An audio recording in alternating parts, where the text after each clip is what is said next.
कि ज़ियान डेजर्ट के अंदर उस मैप सेलर के पास आया था और वहाँ का माहौल गर्म बन गया था। मास्टर ज़ियान को बताते हैं कि ये ओल्ड मैन बहुत शक्तिशाली इंसान है, ये लेवल्स में तुमसे 2 गुना ज्यादा शक्तिशाली है और इसे हराना तुम्हारे बस की बात नहीं। ओल्ड मैन उसे वापस जाने को कहता है, लेकिन ज़ियान बिना मैप का फ्रैगमेंट लिए नहीं जा सकता था, इसलिए अब उन दोनों में फाइट होने लगती है। ज़ियान बहुत बुरी तरह से हारने लगा है क्योंकि ओल्ड मैन आइस स्कूप्स बना कर उस पर अटैक कर रहा था। ज़ियान बहुत कोशिश करता है लेकिन हमेशा हारता ही जाता है। ओल्ड मैन उसकी कोशिश को देखकर बहुत खुश होते हैं, लेकिन अब वो और ज्यादा नहीं लड़ना चाहते थे, इसलिए ज़ियान जब उस पर अपनी तलवार फेंक कर अटैक करता है तो ओल्ड मैन उसकी तलवार को रोकर उस पर ही फुल स्पीड में फेंकता है। अब ज़ियान मरने ही वाला था, लेकिन तभी वो पर्पल विंग्स को निकालता है और आसमान में उड़ जाता है, जिससे उसकी जान बच जाती है। ओल्ड मैन उसके पर्पल विंग्स को देखकर बहुत चौंक जाता है क्योंकि ऐसा खजाना किसी किसी के पास ही होता है। वो समझ जाता है कि इस ज़ियान के अंदर कुछ तो खास है। ज़ियान अब ओल्ड मैन की ताकत को अच्छे से समझ लेता है और अपने मास्टर से बात करता है। ज़ियान अपने मास्टर की मदद लेकर उनकी व्हाइट फ्लेम का यूज करते हुए ओल्ड मैन पर अटैक करता है और अब इस बार ज़ियान ओल्ड मास्टर के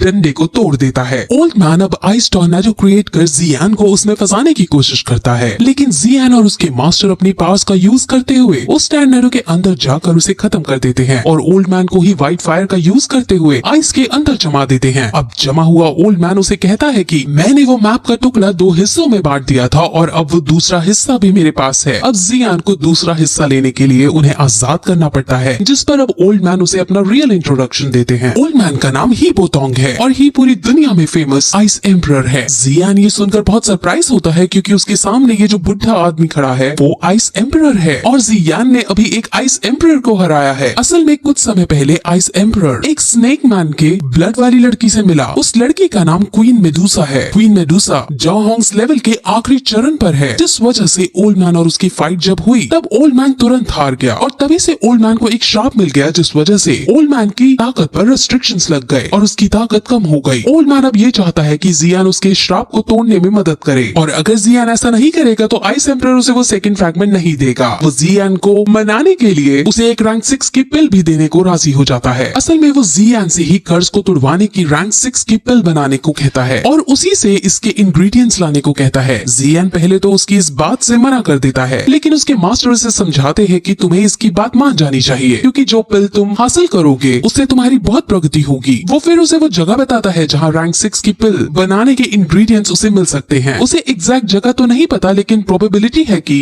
इन मार्क की हुई जगह से एक जगह पर इंग्रेडिएंट्स जरूर मिलेंगे। और अब वो मैप लेकर ज़ियान सीधे उन जगहों पर तलाश करने के लिए निकल जाता है। उसे सबसे पहले फायर एसेंस खोजना था। वो डेजर्ट में उन लोकेशंस पर जाता है जहाँ चलते चलते ढूंढते ढूंढते उसे 2 दिन बीत जाते हैं, लेकिन उसे वहाँ कुछ नहीं मिलता। ज़ियान थोड़ा डिमोटिवेट हो जाता है, लेकिन उसके मास्टर उसे धीरज रख अपनी प्रैक्टिस कंटिन्यू करने को कहते हैं क्योंकि इस गर्मी से भरे डेजर्ट में वो अपनी पर्पल फायर को स्ट्रॉन्ग कर सकता था। वही तभी एक आदमी जो किसी से डर कर भाग रहा था वो गिर जाता है। ज़ियान उसे पीने के लिए पानी देता है और जाने लगता है। वो आदमी कहता है कि हमारे ग्रुप पर सैन मर्सिनरीज ने हमला किया है, प्लीज तुम हमें बचा लो। ज़ियान जल्दी में था इसलिए वो मना करके आगे बढ़ने लगता है, लेकिन तभी वो आदमी कहता है कि अगर तुमने हमें बचाया तो मैनली स्टील मशीनरीज तुम्हें बहुत सारा इनाम देंगे। अब ज़ियान मैनली स्टील मशीनरीज नाम सुनकर थोड़ा शॉक होता है और उससे पूछता है कि मैनली स्टील मशीनरीज के लीडर का नाम क्या है, जिस पर वो आदमी उसे अपने लीडर का नाम जी टिंग और जी ली बताता है। ये दोनों ज़ियान के बड़े और छोटे भाई थे जो यहाँ अपने अलग मशीनरीज बनाकर रहते थे। ज़ियान अब उस आदमी के साथ उसके ग्रुप के पास जाता है। वहाँ सैन मशीनरीज के आदमी ने मैनली स्टील मशीनरीज के आदमी को पकड़ रखा था और सैन मशीनरीज उनको मारने के लिए उन पर एक डेडली पॉइजन वाला जानवर छोड़ देती है, लेकिन तभी ज़ियान वहाँ आकर उस जानवर को मार अपने आदमियों को छुड़वा लेता है और वहाँ से अब वापस मैनली स्टील मशीनरीज में आने लगता है। वहाँ पहुंचकर वो एक शॉपकीपर को देखता है जो एक वर्कर लड़की से बदतमीजी से बात कर रहा था। उस लड़की ने शॉपकीपर का एक गोल्ड कॉइन का जार तोड़ दिया था, लेकिन ज़ियान उस शॉपकीपर को बहुत से गोल्ड कॉइन देकर लड़की को छुड़वा लेता है। उस लड़की का नाम कॉन्ग लिंग है और वो स्नेक मैन के ब्लड वाली लड़की है। स्नेक मैन के ब्लड वाले बच्चे जनरली 2 साल की उम्र से पहले मर जाते हैं, लेकिन ये भाग्यवश जिंदा रही। लेकिन आसपास के लोग इसे एक्सेप्ट नहीं कर रहे हैं और उसे जिमिन के नाम से बुलाते हैं। ये बहुत सीधी लड़की है और इसी वजह से सब इसे सर्वेंट की तरह ट्रीट करते हैं। अब ज़ियान अंदर जाता है जहाँ उसके भाई जो दोनों लीडर्स है वो आकर मिलते हैं। वो अपने भाई ज़ियान को मिलकर बहुत ज्यादा खुश होते हैं क्योंकि वो ज़ियान से बहुत सालों बाद मिल रहे थे। वहाँ उनके पास कॉन्ग लिंग भी खड़ी थी और वो तीनों ही अब उसे अपनी लाइफ को खुलकर जीने को कहते हैं क्योंकि वो भी बाकियों की तरह है। कॉन्ग लिंग बहुत खुश होती है। ज़ियान के वो दोनों भाई उसकी एकदम से बड़ी तरक्की को देख बहुत खुश होते हैं और बहुत सी बातें करते हैं। जियान अब उन्हें 3 ईयर कॉन्ट्रैक्ट के बारे में बताता है और कहता है कि उसके यहाँ आने का उद्देश्य फायर एसेंस को हासिल करना है और मेरे पास ये मैप जिसमें उनकी लोकेशन मार्क्ड है और अब मुझे वहाँ जाना होगा इसे ढूंढने के लिए और मैं आपसे रिक्वेस्ट करता हूँ कि आप भी मेरी इसमें मदद करें। वो दोनों भाई जियान को समझाते हैं कि उसे नायान से लड़ने की कोई जरूरत नहीं और ना ही इतनी हार्ड ट्रेनिंग करने की जरूरत है, वो यहाँ शांति से रह सकता है। लेकिन जियान नहीं मानता और तभी जियान का छोटा वाला भाई जियान पर ही हमला कर देता है और उसे पीटने लगता है। जियान अपनी स्किल्स का यूज करते हुए उससे लड़ने लगता है और अब दोनों बाहर आकर अपने अपने तरीके से एक दूसरे पर अटैक करते हैं। अब ज़ीली अपनी तलवार से उसके सर पर वार करने लगता है और उसकी तलवार उसके सर पर लगने ही वाली होती है, लेकिन तभी जियान पर्पल फ्लेम का यूज करते हुए उससे ज्यादा स्पीड में तलवार से बचकर उसके वार को रोक देता है। और अब जियान गुस्से में पूछता है कि तुमने मेरे पे अटैक क्यों किया, जिस पर आसपास के सभी लोग उस पर हंसने लगते हैं और जियान को समझ आ जाता है कि उसके भाई सिर्फ उसकी एबिलिटीज को टेस्ट कर रहे थे। और अब सबको समझ आ जाता है कि जियान इतना शक्तिशाली है कि वो बड़ी से बड़ी प्रॉब्लम्स को सह सकता है। अब सभी मैनली स्टील मशीनरीज उसकी मदद करने के लिए रेडी हो जाते हैं। अब उसके दोनों भाई मैप को देखकर उसके अंदर लोकेशंस का पता लगाने की कोशिश करते हैं, लेकिन उन्हें ज्यादा कुछ समझ नहीं आता। तभी वहाँ कॉन्गलिंग आती है और उनसे कहती है कि कुछ समय पहले उसने ईस्ट साइड में अलग ही एनर्जी महसूस की थी और वो एनर्जी मेरे अंदर के ब्लड से मैच खाती थी। उस एनर्जी से वहाँ इतना भयानक एटमॉस्फेयर क्रिएट हुआ था कि सैंड मशीनरीज ये आदमी भी कमजोर पड़ गए थे। वो दोनों भाई समझ जाते हैं कि अगर वो एनर्जी इसके ब्लड से मैच खाती है तो वो जरूर क्वीन मेडुसा है। वो पूछते हैं क्वीन मेडुसा किस लोकेशन पर रुकी थी, जिस पर वो मैप के अंदर एक लोकेशन मार्क करती है और वो लोकेशन वही लोकेशन थी जो आइस एम्परर ने मार्क की थी। इसलिए अब वो सारी सेना वहीं जाने का डिसाइड करती है। वहीं अब सैंड मशीनरीज के आदमी अपने बॉस को जियान के बारे में बताते हैं कि कैसे उसने उनकी मदद की और इसलिए अब उनका बॉस मैनली स्टील मशीनरीज पर खुद अटैक करने का डिसाइड करता है। वहीं मैनली स्टील मशीनरीज के साथ जियान उस लोकेशन पर जा रहा होता है जहां उसके आदमी उसे ये बताते हैं कि हैम्पर सैंड मशीनरीज का हमला हो सकता है। सैंड मशीनरीज बहुत ताकतवर मशीनरीज हैं जिससे हमें बचकर रहना होगा। अब वो उस लोकेशन पर पहुंच जाते हैं, लेकिन वहाँ दूर दूर तक सिर्फ बंजर जमीन थी। जियान समझ जाता है कि फायर एसेंस तक पहुंचने का रास्ता कहीं छुपा हुआ है, इसलिए अब सभी लोग उस रास्ते को ढूंढने लगते हैं। वहीं लंबे टाइम तक ढूंढने के बाद शाम को उन्हें जमीन के नीचे एक गुप्त रास्ता मिल जाता है। वहाँ वो सभी बहुत खुश होते हैं, लेकिन तभी वहाँ सैंड मशीनरीज भी आ पहुँचते हैं। सैंड मशीनरीज को देखकर ज़ीली को बहुत गुस्सा आता है और वो तुरंत अपनी तेज स्पीड का परिचय देते हुए सैंड मशीनरीज के बॉस के पास पहुंचकर उस पर अटैक करने लगता है। लेकिन सैंड मशीनरीज का बहुत ज्यादा शक्तिशाली था और वो उसके अटैक से बचते हुए ज़ीली को दूर फेंक डालता है। अब जियान को बहुत गुस्सा आता है और वो अपनी तलवार को उठा सीधे सैंड मशीनरीज के उस आदमी के पास जाता है जो बॉस के कान भरा करता था। वो उस आदमी के पास पलक झपकते ही पहुंच जाता है और उस आदमी को टच करते हुए उसके प्राण निकल जाते हैं। अब सैंड मशीनरीज समझ जाते हैं कि जियान बहुत शक्तिशाली योद्धा है और इससे पंगे लेने का मतलब है अपनी मौत को बुलावा देना। इसलिए वो जियान से डरकर अपने पैर पीछे कर लेता है। जियान और उसके लोग अब उस गुप्त रास्ते से नीचे चले जाते हैं। वहाँ अंदर लावा था और उसके दूसरी तरफ लैंड थी। उन्हें समझ नहीं आता कि वो लावा को पार करके आगे कैसे बढ़े, लेकिन तभी जियान उसके अंदर कूद जाता है। सब काफी डर जाते हैं, लेकिन जियान एकदम अपनी पर्पल विंग्स का यूज करते हुए उड़ जाता है और दूसरी तरफ जाने लगता है। उसके दोनों भाई अपने भाई की इस एबिलिटी को देखकर बहुत सरप्राइज होते हैं। वहाँ उड़ते वक्त जियान के पीछे एक लावा मॉन्स्टर पड़ जाता है और जियान एक्सप्लोसिव स्टेप्स का यूज करते हुए उससे बचने की कोशिश करता है। वो मॉन्स्टर पर काउंटर अटैक करता है और मॉन्स्टर समझ जाता है कि वो जियान से नहीं जीत पाएगा, इसलिए मॉन्स्टर अब तुरंत जियान के भाइयों को मारने उनकी तरफ बढ़ता है। मॉन्स्टर उसके भाइयों की तरफ पहुंचता है, लेकिन तभी क्विंगली सामने आती है और उसके अंदर से कुछ एनर्जी निकलती है जो सीधे मॉन्स्टर को लगती है और मॉन्स्टर के माथे पर एक साइन बन जाता है और मॉन्स्टर चुपचाप लावा के अंदर वापस चला जाता है। जियान भी वापस आता है और ये सब देखकर बहुत शॉक होता है। क्विंगली फिर कहती है कि फायर एसेंस ढूंढने में वो उनकी मदद करेगी। वो फिर खड़ी होकर उन दोनों लावा मॉन्स्टर को बाहर बुलाती है। वो लावा मॉन्स्टर अब उस पर अटैक नहीं करते और यहाँ से उन सबको भी अब पता चल जाता है कि इस लड़की के पास 2 पेटल स्नेक्स की प्यूपल हैं। ये सिर्फ स्नेक्स मैन्स और ह्यूमंस के वंशज के पास ही हो सकते हैं। क्विंगली ने इसका ही यूज करते हुए उनकी कॉन्शियसनेस अपने अंदर कनेक्ट कर ली है, जिससे वो उसकी बात मानने लगे हैं। क्विंगली अब उन मॉन्स्टर से बात करके पता लगा लेती है कि फायर एसेंस लावा के अंदर मौजूद है। अब जियान और ज्यादा देर ना करते हुए लावा के अंदर कूद जाता है और उसके मास्टर अपनी स्किल्स का यूज करते हुए उसके आसपास चिलिंग बोन फ्लेम बना देते हैं। उसके मास्टर अपनी स्पिरिचुअल फॉर्म में उसके साथ थे, जिस वजह से सिर्फ 1 घंटे तक ही चिलिंग बोन फ्लेम बना सकते थे। इसलिए जियान को अब जल्दी जल्दी लावा के अंदर से होते हुए फ्लेम एसेंस तक पहुंचना होगा। वहाँ अब उन्हें ट्रैवल करते हुए आधा घंटा बीत जाता है और जियान हिम्मत हारने लगता है और ऊपर वापस जाने लगता है, लेकिन वो दोनों लावा मॉन्स्टर उसे पकड़ आगे धकेल देते हैं और वो सीधे ब्लू लोटस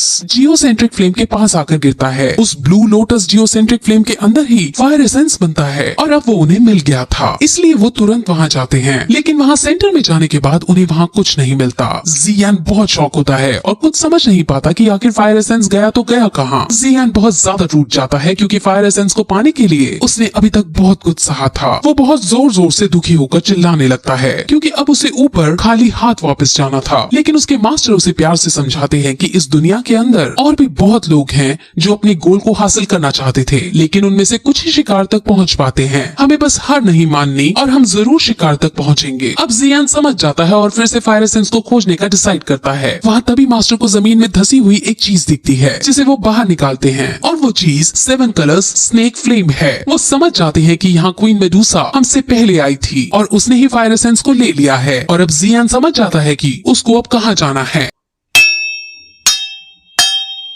दो स्पेशल एपिसोड्स भी थे जिसमें कैरेक्टर्स की साइड स्टोरी दिखाई गई है। सो आज मैं सीजन 1 के स्पेशल एपिसोड्स को एक्सप्लेन करने वाली हूँ। जैसा कि हमने देखा था कि सीजन 1 के अंदर जियान मैजिकल बीस्ट आइलैंड के अंदर घूम रहा था। उसके मास्टर उसे बताते हैं कि यहाँ पर्पल स्पिरिचुअल क्रिस्टल मौजूद है। ये क्रिस्टल बहुत ज्यादा खास है और इसकी मदद से तुम अपनी कल्टिवेटिंग स्पीड को बहुत ज्यादा बढ़ा सकते हो। इसको ढूंढने के लिए लाखों लोग यहाँ आ चुके हैं, लेकिन वो यहाँ से कभी जिंदा वापस नहीं गए हैं, इसलिए अब तुम्हें यहाँ संभल कर रहना होगा। वहीं जियान के पीछे कुछ मॉन्स्टर्स पड़ जाते हैं जो उसको मारना चाहते थे। जियान उन सब से बचकर इधर उधर भागता है और अपनी मास्टर से मदद मांगता है, लेकिन उसके मास्टर उसे अपने आप इस प्रॉब्लम से बचने को कहते हैं। अब मॉन्स्टर जियान के सामने आ जाते हैं और जियान पहले तो उससे लड़ने की कोशिश करता है, लेकिन वो मॉन्स्टर बहुत ज्यादा शक्तिशाली था, जिस वजह से जियान के दाव उस पर काम नहीं आते और मॉन्स्टर अब उसे पकड़ लेते हैं और उसे मारने ही वाले होते हैं। तभी उन्हें वहाँ एक भयानक आवाज सुनाई देती है। इस आवाज को सुनकर मॉन्स्टर जियान को छोड़कर वहाँ से भाग जाता है और जियान और उसके मास्टर उस आवाज को देखते हैं तो वो एक लड़की की होती है। वो लड़की विंग्स का यूज करते हुए उड़कर कहीं जा रही थी। जियान उसको देखते ही पसंद करने लगता है। वहीं तभी अब आंधी चलनी शुरू हो जाती है और वहाँ आसमान में एक पर्पल क्रिस्टल लेवल 6 का लायन किंग सामने आता है। लायन किंग के पास पर्पल स्पेशल क्रिस्टल के पास थी और वो पर्पल विंग्स का यूज करते हुए उड़ रहा था। वो लड़की जो उड़ते हुए आ रही थी उसका नाम यूजी है और वो लायन किंग से पर्पल क्रिस्टल मांगती है। लायन किंग कहता है कि मैंने 20 साल लगा दिए हैं पर्पल स्पिरिचुअल क्रिस्टल का एक पार्ट ढूंढने में और तुम्हें लगता है कि मैं तुम्हें ये इतनी आसानी से दे दूंगा। यूजी कहती है कि इसके बदले में मैं तुम्हें और बहुत अच्छे अच्छे खजाने देने को तैयार हूँ। लायन किंग यूजी को देखकर समझ जाता है कि ये बहुत शक्तिशाली योद्धा है और अगर लायन किंग यूजी को मारकर खा लेगा तो लायन किंग की लेवल्स इंक्रीज हो जाएंगी। इसलिए वो यूजी की बात ना सुनकर उससे फाइट करने का डिसाइड करता है, जिससे अब यूजी को भी उस पर अटैक करना पड़ता है। यूजी बहुत ज्यादा हाई लेवल की वॉरियर थी और सबसे ज्यादा शक्तिशाली थी। उसका लेवल 2 हैंक है और वही लायन किंग भी बहुत शक्तिशाली वॉरियर था और उसके पास तो पर्पल क्रिस्टल भी था, जिस वजह से उसकी शक्तियाँ और ज्यादा इंक्रीज हो रही थी। मास्टर और जियान उन दोनों की बातें और उन दोनों की फाइट देख रहे होते हैं। यूजी और लायन किंग अपनी अपनी पावर्स का यूज करते हुए टॉर्नेडो क्रिएट करते हैं और एक दूसरे को फंसाने लगते हैं और बहुत खतरनाक युद्ध होने लगता है। उन दोनों में से कोई पीछे हटने का नाम नहीं ले रहा था। अब लायन किंग को बहुत गुस्सा आ जाता है क्योंकि यूजी को नहीं हरा पा रहा था, इसलिए अब लायन किंग पर्पल क्रिस्टल के पास का यूज करते हुए आसपास की एनर्जी कलेक्ट करके सील टेक्निक का यूज करता है और यूजी पर एनर्जी बॉल फेंकता है, जिससे यूजी अब बहुत ज्यादा घायल हो जाती है। लायन किंग को यही मौका सही लगता है और वो तुरंत उसको मारने दौड़ता है, लेकिन यूजी अब जल्दी से विंड अटैक का यूज करती है और वहाँ से अपनी जान बचाकर भागने में कामयाब हो जाती है। वहीं अब जियान और उसके मास्टर को राहत मिलती है क्योंकि यूजी की जान बच गई थी। वो अब नीचे झरने के पास जाते हैं और अब वहाँ उन्हें यूजी बेहोश मिलती है। जियान उसको देखकर थोड़ा शर्माता है, लेकिन फिर वो उसे उठाकर एक गुफा में ले जाता है जहाँ वो उसके घाव पर दवाई लगाने की कोशिश करने लगता है, लेकिन तभी यूजी की आंख खुलती है और जियान शर्म के मारे पीछे हट जाता है और उसे दवाई देता है। यूजी अभी इस हालत में नहीं थी कि वो खुद दवाई लगा सके, इसलिए वो जियान से खुद को दवाई लगाने को कहती है। इसलिए जियान उसके घाव पर दवाई लगाता है और वो सिचुएशन काफी रोमांटिक एंगल ले लेती है। वहीं अब लायन किंग अपने सभी आदमियों यानी जो उसके वफादार जानवर थे उनसे उस लड़की को ढूंढने को कहता है और सभी उस लड़की की खोज करना शुरू कर देते हैं। उस लड़की से लायन किंग को बहुत ज्यादा फायदा होने वाला था। वहीं अब जियान बाहर आता है और उसके मास्टर कहते हैं कि ये लड़की तुम्हारे गोल में बाधा बन सकती है, लेकिन जियान अभी उसे ऐसी हालत में छोड़ भी नहीं सकता था। अब जियान वापस यूजी के पास जाता है और वो दोनों अब आपस में बात करते हैं। यूजी पूछती है कि तुम्हारी लेवल बहुत कम है, फिर भी तुमने मैजिकल बीस्ट माउंटेन में कदम रखने की कैसे सोची, ऐसा रिस्क क्यों लिया आखिर? जिस पर जियान कहता है कि उसके पास और कोई चारा नहीं था। वो दोनों अब एक साथ खाना खाते हैं और खाना खाते वक्त जियान पूछता है कि सही हो जाने के बाद तुम फिर से लायन किंग के साथ लड़ने का सोच रहे हो क्या? जिस पर यूजी कहती है कि उसके पास और कोई चारा नहीं है। जियान अब उसकी मदद करने का प्रॉमिस करता है। वो दोनों बात ही कर रहे होते हैं कि तभी वहाँ उन्हें मॉन्स्टर के आने की आवाज सुनाई देती है। जियान को समझ नहीं आता कि मॉन्स्टर्स ने हमें इस गुफा में आके ढूंढ कैसे लिया, जिस पर अब यूजी उसे बताती है कि वो बाहर नदी किनारे नहाने गई थी, यानी यूजी की वजह से मॉन्स्टर्स ने ये गुफा ढूंढ निकाली है। अब जियान सीधे बाहर जाकर मॉन्स्टर्स का सामना करता है। उन सबको मार तो देता है लेकिन खुद बहुत ज्यादा घायल हो जाता है और गुफा के अंदर आता है। यूजी उसकी खराब हालत को देखकर अब उसका इलाज करती है और जियान सही हो जाता है और अब उसको आराम करने का कहे वो खुद खाना बनाने जाती है और खाना बनाने के बाद जियान को खिलाती है। वो खाना बहुत बुरा बना था लेकिन जियान फिर भी उसे खाता है। वो जब उसको खाता है तो उसमें एक अलग सा स्वाद आता है और वो तुरंत उसे थूकने की कोशिश करता है और यूजी से पूछता है कि तुमने कौन से मसाले डाले थे इसमें। यूजी उसे एक शाई दिखाती है जो असल में जियान की थी। ये दवाई सेक्सुअल डिजायर्स को इंक्रीज करने की दवाई थी। यूजी ये सुनकर बहुत गुस्से में आ जाती है और कहती है कि ऐसी दवाई तुम्हारे पास क्या कर रही है। वो गुस्से में आकर अब गुफा से बाहर जाने लगती है। जियान यूजी का हाथ पकड़कर उसे रोकने की कोशिश करता है और इसी बीच यूजी जियान के गले लग जाती है। यूजी अब जियान से अट्रैक्ट हो जाती है और उन दोनों के बीच में अब किस भी हो जाती है। यूजी अभी भी बीमार थी क्योंकि अभी भी उसके घाव भरे नहीं थे, इसलिए वो थोड़ी बेहोश सी हो जाती है। जियान पर दवाई का असर होने लगता है और यूजी के साथ किस से भी नेक्स्ट लेवल पर जाने की कोशिश करता है लेकिन तभी वो अपने आप को कंट्रोल में करता है और तुरंत गुफा से दूर चला जाता है और पानी में जाकर अपने ऊपर कंट्रोल लाने की कोशिश करने लगता है। वहीं अब बहुत सारे मॉन्स्टर्स भी वहाँ जाते हैं और जियान पर हमला करने लगते हैं। वो गुफा के अंदर भी यूजी को मारने जाते हैं लेकिन यूजी एक ही बार में उनको हटाते हुए गुफा के बाहर आती है। जियान भी वहाँ आता है और जियान को देखते ही यूजी जियान के गले पर तलवार रखकर कहती है कि जो कुछ भी हुआ वो सिर्फ एक गलती थी। अगर तुमने बाहर किसी को भी हमारे बीच की ये बात बताई तो तुम मार दिए जाओगे। वहीं अब तुरंत वहाँ पर लायन किंग भी आ जाता है और यूजी अब आसमान में जाकर लायन किंग से लड़ने लगती है। और अब इस दौरान जब तक यूजी लायन किंग से लड़ रही होती है जियान और भी पर्पल स्पिरिचुअल क्रिस्टल ढूंढने के लिए पहाड़ी के नीचे चला जाता है। वो पर्पल क्रिस्टल्स को ढूंढकर यूजी को देना चाहता था ताकि यूजी की स्ट्रेंथ बढ़ सके। वहीं नीचे वो एक गुफा में पहुंच जाता है और एक व्हाइट कलर के क्रिस्टल को निकालता है और फिर यूजी से अपनी की हुई कॉन्वर्सेशन को याद करता है और यहाँ से पता चलता है कि जब जियान ने ये कहा था कि मैं तुम्हारा दोस्त हूँ और तुम्हारी मदद करूंगा, तब यूजी ने ये प्लान बनाया था कि वो लायन किंग से लड़ेगी और उसे डिस्ट्रैक्ट करेगी और इस बीच जियान पहाड़ी के नीचे गुफा के अंदर घुसकर क्रिस्टल को ढूंढेगा। वहाँ की हवा गर्म होगी जिस वजह से जियान को इस वाइस क्रिस्टल की मदद चाहिए होगी। वो केव के बाहर खड़ा था और उसे पर्पल क्रिस्टल मिल जाता है। मास्टर उसे बताते हैं कि जब मैं जिंदा था तब मैंने भी ऐसी केव्स को ढूंढने की कोशिश की लेकिन मुझे वो कभी नहीं मिल पाए। ये पर्पल क्रिस्टल बहुत ज्यादा कीमती है, इसको लेने के बाद तुम्हारी लेवल्स बहुत जल्दी जल्दी बढ़ा करेंगी। अब वहाँ उसकी रखवाली एक लायन नेस्ट कर रही थी और उसका ध्यान भटकाने के लिए जियान वहाँ एक गैस को छोड़ता है और उसमें पेट खराब करने वाली दवाई भी डाल देता है जिस वजह से वो शेरनी का पेट खराब हो जाता है और वहाँ से वो भाग जाती है। जियान अब सीधे पर्पल क्रिस्टल की ओरिजिन तक जाने की कोशिश करता है लेकिन उसको छूते ही वो पीछे जाकर गिरता है। वो समझ जाता है कि ये ऐसे नहीं खुलेगा। वो व्हाइट क्रिस्टल को इधर उधर ले जाकर देखता है और एक बॉक्स के ऊपर ले जाने पर व्हाइट क्रिस्टल ग्लो करने लगता है और उस बॉक्स को खोलने पर उसे एक और क्रिस्टल मिलता है। वो उस क्रिस्टल को यूज करते हुए पर्पल क्रिस्टल की ओरिजिन को खोलता है और अपने बोतल को आगे कर देता है और क्रिस्टल लिक्विड फॉर्म में निकल कर उसकी बोतल में गिर जाती है। थोड़ा सा क्रिस्टल नीचे जमीन पर भी फैल जाता है। जियान उस फैले हुए क्रिस्टल को जीप से चढ़कर वहाँ से भागने लगता है। अब एक लायन जियान को देख लेता है और वो तुरंत उसके पीछे उसे मारने दौड़ता है। जियान उससे बचकर फुल स्पीड में भागता है और ये नोटिस करता है कि वो नॉर्मल से कहीं ज्यादा तेज स्पीड में भाग पा रहा है। असल में थोड़ा सा क्रिस्टल जो उसने चाटा था वो असर करने लगता है। हालांकि इससे उसकी हालत भी खराब होने लगती है क्योंकि एकदम उसके पास इतनी ज्यादा एनर्जी आ गई थी। वही लायन तभी उसके पीछे से उस पर वार करता है और जियान इस बार पर्पल क्रिस्टल की पावर का यूज करते हुए